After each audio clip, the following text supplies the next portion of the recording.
మీరు చూడాలనుకున్నదే మీరు చూస్తున్నది SV99 న్యూస్. ప్రణాళికాబద్ధంగా యాసంగి పంట కొనుగోలు చర్యలు తీసుకోవాలని రాష్ట్ర పౌర సరఫరాల శాఖ మంత్రి ఉత్తమ్ కుమార్ రెడ్డి అన్నారు.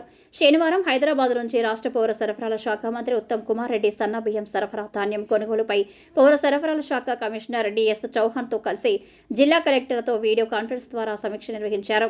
ఈ వీడియో కాన్ఫరెన్స్ లో జిల్లా కలెక్టర్ సిక్తా పట్నాయక్, అదనపు కలెక్టర్ బెన్షాలంతో కలెక్టరేట్ మీడియా కాన్ఫరెన్స్ హాల్ నుంచి పాల్గొన్నారు. ఈ సందర్భంగా మంత్రి ఉత్తమ్ కుమార్ రెడ్డి మాట్లాడుతూ అకాల వర్షాలు కారణంగా రైతులు నష్టపోకుండా నాణ్యమైన ధాన్యాన్ని వేగవంతంగా కొనుగోలు చేయాలని మంత్రి సూచించారు.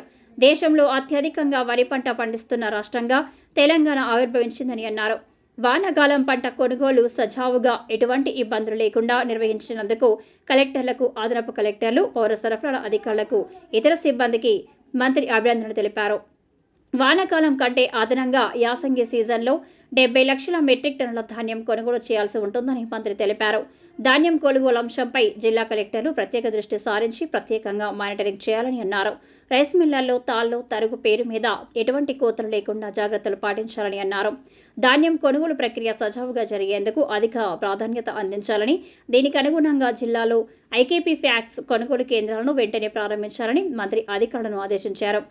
కొనుగోలు కేంద్రాలలో అవసరమైన మౌలిక సదుపాయాలకు చర్యలు తీసుకోవాలని అన్నారు. జిల్లాల్లో ఎక్కడైనా కొనుగోలు కేంద్రాల్లో మౌలిక వస్తువుల కొరత ఉంటే కలెక్టర్లు వాటిని కొనుగోలు చేయవచ్చని మంత్రి తెలిపారు. 13,000 కోట్లు ఖర్చు చేసి 30 లక్షల మెట్రిక్ టన్నుల బియ్యాన్ని రేషన్ కార్డు ధరలకు ఉచితంగా పంపిణీ చేస్తున్నామని, ప్రభుత్వానికి మంచి పేరు వచ్చేలా చూడాలని అన్నారు.